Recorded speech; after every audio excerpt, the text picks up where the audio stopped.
Welcome to another Wisdom Pod with Dylan Conroy with us today. He's a CRO at the Social Standard, also a podcaster, started his career in script writing and somewhat got influenced by Keith Ferrazzi, which is is also a favorite author of mine. Keith was, I think, one of the first author to put masterminds and connecting with people forward. So we're gonna talk about that. We're gonna talk about sales as well today and the richness of Dylan's career. Quite excited to dive into that one. This podcast is brought to you by podper.com, which is my podcasting company. If you want to start a pod and monetize the unconventional way, you can go to podper.com. Dylan, Awesome. welcome to the pod. Tell me a bit more about yourself and about what you're up to nowadays. Yeah. Well, thanks, Charles. Really appreciate you having me on the show. So yeah, as you got most of the intro in there pretty nice, but yeah, so I'm the Chief Revenue Officer of the Social Standard. Been here going on 8 years. This will be my 9th year. So yeah, a little bit of longevity and been here for a minute. But yeah, so we're a influencer marketing agency based in Nashville, Tennessee, with offices in Los Angeles as well.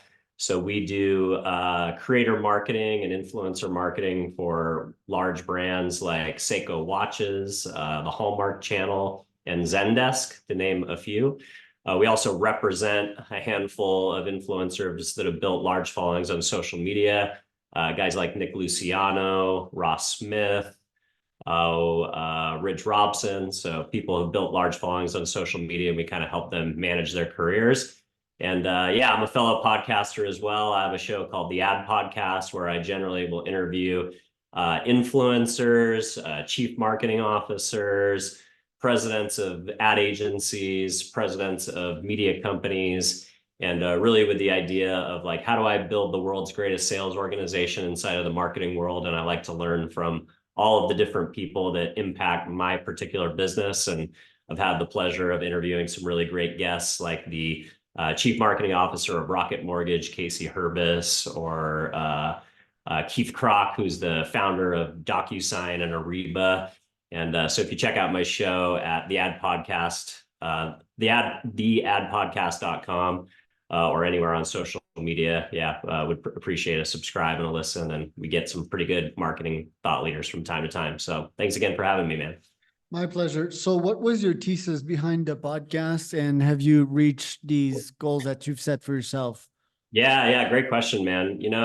I think like a lot of people, COVID was a bit of a game changer for people in my seat as like a sales leader.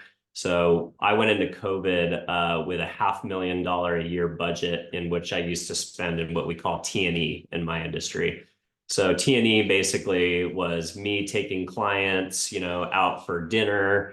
It was me going to trade shows around the country, conferences and trade shows. So, all the ones that you think of, the South by Southwest, the Sundance Film Festival, CES, which is happening next week. It was doing very highly curated conferences that cost like $35,000 a hit to go down to, Cancun, Mexico, and spend a week with 100 brand marketers or agency people. So I had a really healthy budget that was all being put out there for kind of the traditional way that people in my profession do networking, which is face to face, kind of shaking hands and kissing babies, going into offices and buying companies or agencies lunch and talking to them about what we do. So COVID hit and ground all that to a halt, as it did for everybody. And for a second there, I really had an existential crisis as a sales guy and a sales leader of like, how the heck are we going to do the business that we do without having that face-to-face component and being out there and networking? So I kind of looked around and thought about like different ways that I could maybe change my marketing strategy from being an outbound, lead gen, relationship building, face-to-face style engine, and how could I maybe as an agency for the first time actually spend the time I needed to drink my own Kool-Aid and become a content marketer. So we did a few things. We invested heavily in our newsletter content. We grew that subscription base up to about 90,000 subscribers over the last 4 years. and then just, focused on adding value, no sales, no marketing, just curating like the coolest stories and the things that were happening within our industry. So that was a big win. And then the other component that me and my CEO really looked at was like, hey, how do we become influencers ourselves? Mainly on LinkedIn was the platform that we were looking at. So I've been active on LinkedIn for pretty much since the beginning. And even without having a podcast, I had built my audience up to about 20,000 followers, mainly just from following other people and putting out, interesting posts. And there was a period of time where I did more blog posts and kind of newsletter style posts. But I had never thought about using LinkedIn as a podcasting platform.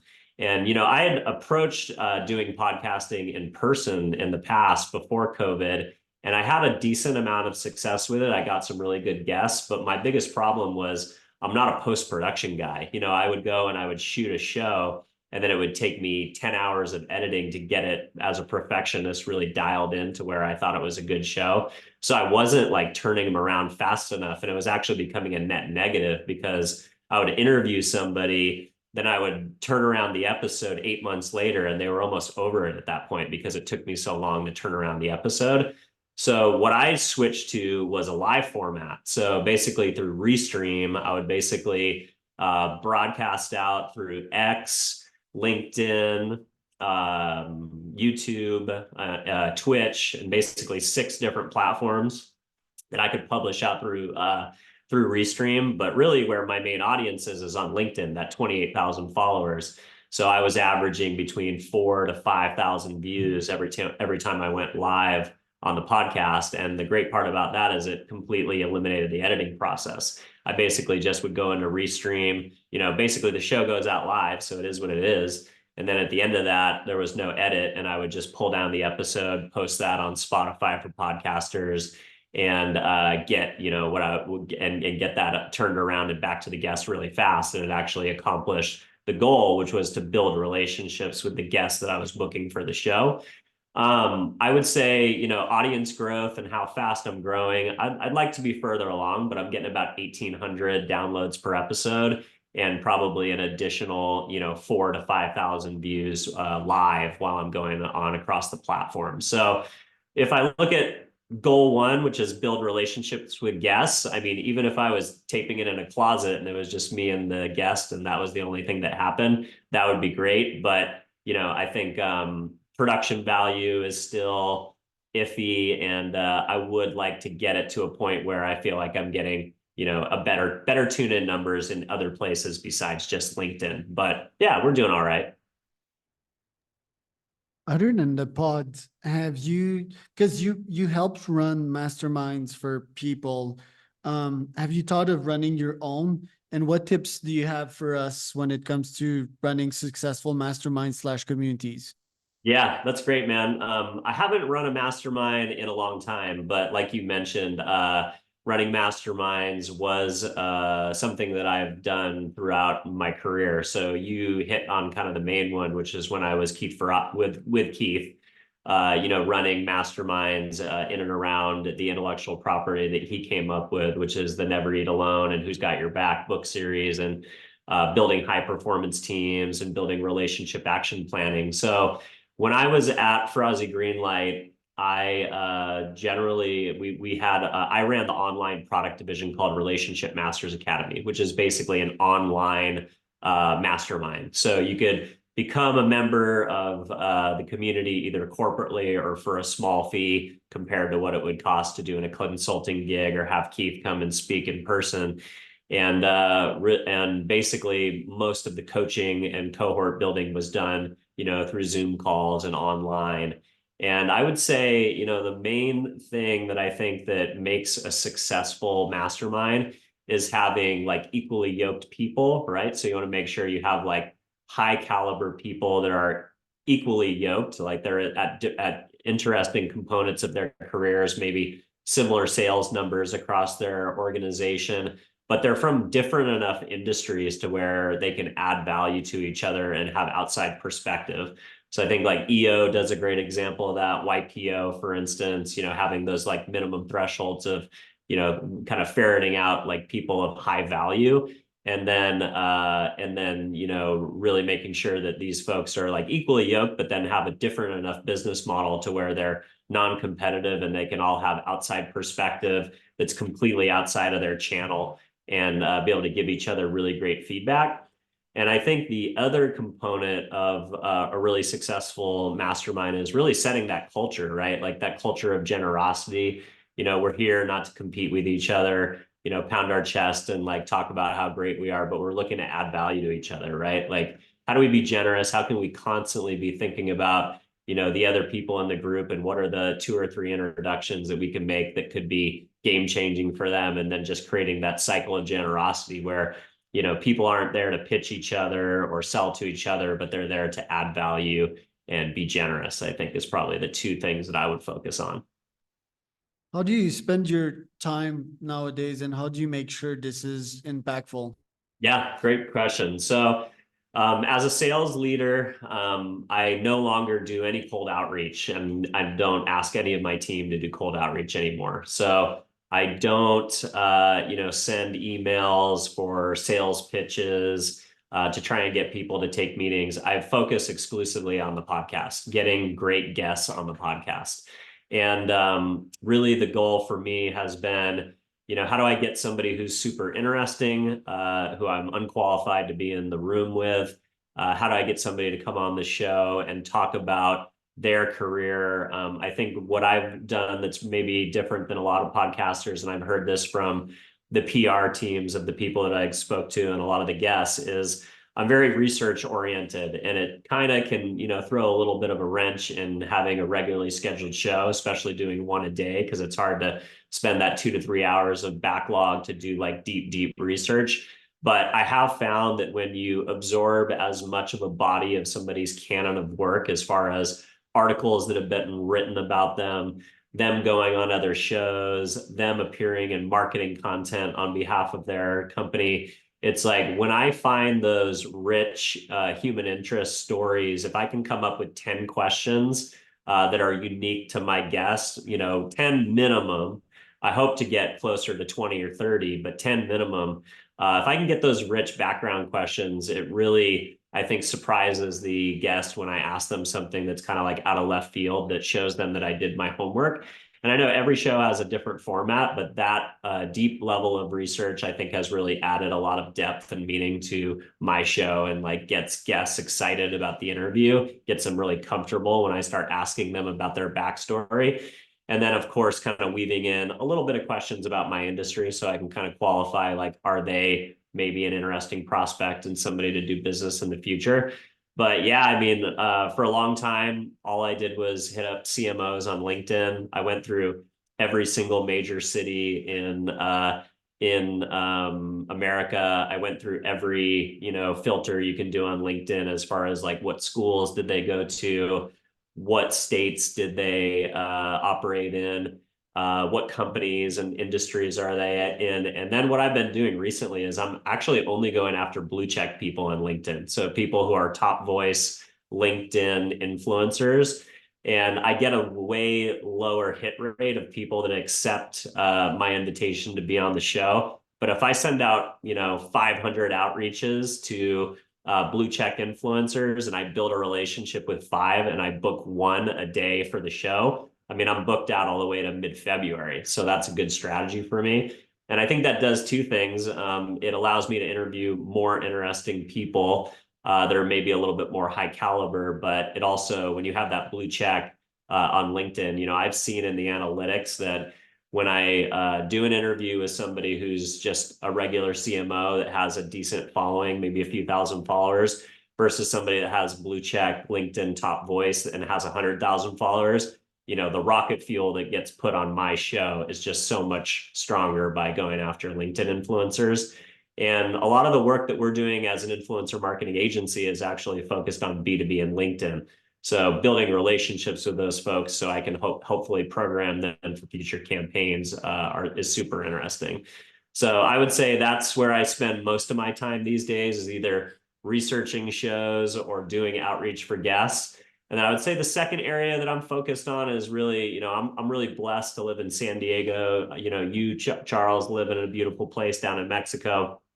So I'm very fortunate that a lot of people come through town here in San Diego.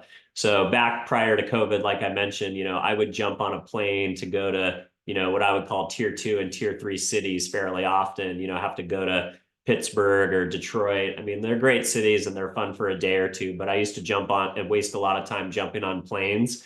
Nowadays, instead of jumping on planes every few minutes, I focus on, I go to Google and I open up Google Events. I put in the keyword marketing conference and I pay very close attention to every single marketing conference that's happening here in San Diego. Luckily, the IP address in Google will also pull in events from Orange County, which is north of me, LA, Palm Springs. So I have 4 major markets to be kind of monitoring all the conferences that are coming to town.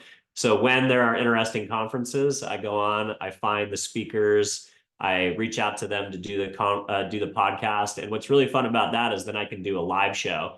So I'll take my kit up to Orange County or down to San Diego or out to Palm Springs. I'll go on Square. I'll go on Peerspace and rent a studio for 2 or 3 hours, and I'll bang out like 3 to 4 shows all at once, all live. And then I get that kind of personal relationship, and it increases, I think, the chemistry and kind of the value of the show when I have the opportunity to do them in person. And my goal for 2024 is to actually travel and do more shows in person. So being able to upgrade my technology and my gear a little bit to where I have like a lighter kit that I can actually take with me on the road fairly easily and do shows, at other people's offices or spaces. Because, when you get to that next level of guest, it's hard to get them to come to San Diego. I'm going to probably have to go see them if I want to do a show with them live. So, yeah, so that's kind of what I'm focused these days. So LinkedIn top voice, how do you build these lists at scale? Yeah, it's a great question. I've been in the influencer marketing world for over 13 years, and there's been some really great technologies out there. Creator IQ is one, Tagger Media is one. There's some really good tech out there that helps you look at the larger world of influencer marketing and kind of curate that down into a more manageable list. Sadly, LinkedIn has not really participated with all of these technology platforms. They have not given API access. So there is no good tech for LinkedIn influencer identification, which is kind of a bummer. So I generally have just learned to sort LinkedIn really well. Usually what I will do is if I am trying to find an influencer around a particular subject matter, I'll really focus on hashtags. So if I'm looking for somebody to talk about AI, I'll use the hashtag AI and see which trending hashtags on LinkedIn are happening around AI. And then I'll look at, customer experience or marketing or advertising or SaaS or whatever topic that I'm trying to find guests around. And then if you do that search in the main LinkedIn bar, then there is a subcategory that is people talking about X. And if you click on that, it will sort everybody that is people talking about X, and it will generally return the people that are most influential to the top. There's no sort to sort by top voices, but generally top voices people will appear in, I would say, maybe the first 10 pages. But the other way that I do it, which is sadly super archaic and not very scientific, is you just go to people's profiles, and then at the bottom of the profile, you can look at all the people that they follow that are top voices. So I just rabbit hole. I'll go like Tony Robbins. Who are all the top voices that Tony Robbins follows? And then when I get to the bottom, I'll click, who are all the top voices that Bill Gates follows? When I get to the bottom of that profile, I'll get who are all the top voices that, influencer XYZ follows. So it's not super sophisticated, but I'm able to kind of build it out in real time. And as I pull down more and more of these top voices people and they get ingested into my CRM, then I have at least a database as archaic as a CRM that says, hey, I can at least search through like profile information, company, whatever information I'm pulling down from LinkedIn and adding to my CRM through Seamless. So Sadly, there's not enough sophistication out there yet, but LinkedIn is kind of going through this growing pains right now that they really want to be a social platform. They really want to be a creator platform, but they don't want to give people the tech and the tools to kind of do it just yet. They're kind of like, whenever you're talking about changes at a platform level, it's like moving the Titanic to miss an iceberg. That never happens fast, right? Right. And then the Google events you said, Yeah, I don't Google. have that. Oh, really? So, yeah, I mean, I could do a screen share and show you how to do it. Yeah. Yeah, All right, please here, do. I'll throw it up real quick. So, um, here we go. So basically what I'll do is I'll have Google Events just tabbed on my dashboard here. And then I'll come into this is the Google Events dashboard. And then Okay. up here is the keyword marketing conference. So usually what I'll do, so this automatically recognizes that I'm in San Diego. So I'll look and Mhm. see, are there any conferences happening today? Well, no, because it's the first week after the holidays. Okay, no problem. There's an Orange County referral networking group, but that's probably not going to be very, strategic for me. So then I'll click Mhm. tomorrow. Okay, there's an international conference on precision marketing in LA. So I'll probably maybe look that up and see if there's any good speakers. This week, here's some other ones. This weekend, yeah, nothing great. Get into next week. Okay, LA, Los Angeles Annual Business Research Conference, maybe. But probably the one that's going to get good returns is this month and next month, right? Now I can start to plan out my future, event calendar. So, visions, insights, and perspectives. This is at the Park Hyatt Aviara. It's a really nice hotel here in San Diego. So chances are that's going to be a decent high value based on the venue. You got the Ignite Grow Masters in Sales of Home Care. Maybe, maybe not. I'll probably do some research on that one and check it out. The LA Business Research Conference.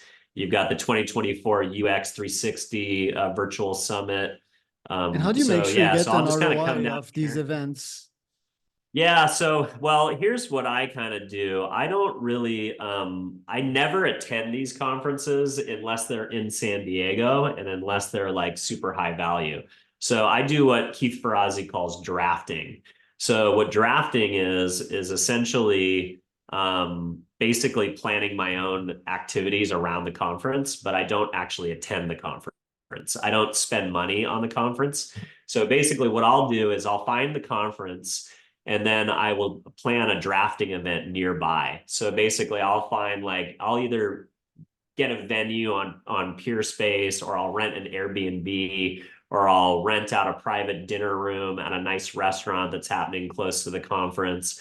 And I'll basically just invite all the speakers to come to my event on a particular night. And I'll maybe anchor it with something interesting, right? So because I'm an influencer marketing guy, I generally have relationships in every city with like some pretty interesting people who are influencers that have large followings on social.